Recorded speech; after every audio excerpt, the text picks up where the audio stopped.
The Eclipse. Next is a signature black to show the poles of my versatility, if you like. It was the darkest moment before the dawn. This time, I had come from a man of perhaps 24 years of age. It was a beautiful thing in some ways. The plane was still coughing. Smoke was leaking from both its lungs. When it crashed, 3 deep gashes were made in the earth. Its wings were now sawn off arms. No more flapping. Not for this metallic little bird. Some other small facts. Sometimes I arrive too early. I rush.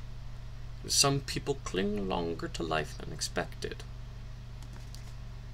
After a small collection of minutes, the smoke exhausted itself. There was nothing left to give. A boy arrived first, with cluttered breath, and what appeared to be a toolbox. With great trepidation, he approached the cockpit and watched the pilot, gauging if he was alive, at which point he still was. The book thief arrived perhaps 30 seconds later. Years had passed, and I recognized her. She was panting. From the toolbox, the boy took out, of all things, a teddy bear. He reached in through the torn windshield and placed it on the pilot's chest. The smiling bear sat huddled among the crowded wreckage of the man in the blood. A few minutes later, I took my chance. The time was right. I walked in, loosened his soul, and carried it gently away. All that was left was the body, the dwindling smell of smoke, and the smiling teddy bear. As the crowd arrived in full, things, of course, had changed. The horizon was beginning to charcoal.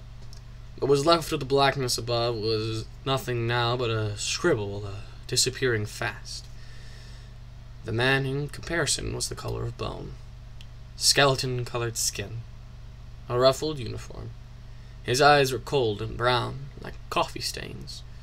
The last scrawl from above formed what, to me, appeared to be an odd yet familiar shape. A signature. The crowd did what crowds do. As I made my way through, each person stood and played with the quietness of it. It was a small concoction of disjointed hand movements, muffled sentences, and mute, self-conscious turns. When I glanced back at the plane, the pilot's open mouth appeared to be smiling. A final dirty joke. Another human punchline. He remained shrouded in his uniform as the graying light arm wrestled the sky.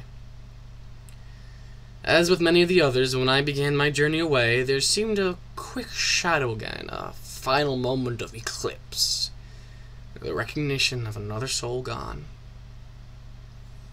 You see, to me, for just a moment, despite all of the colors that touch and grapple with what I see in this world, I will often catch an eclipse when a human dies. I've seen millions of them. I've seen more eclipses than I care to remember. End of the eclipse.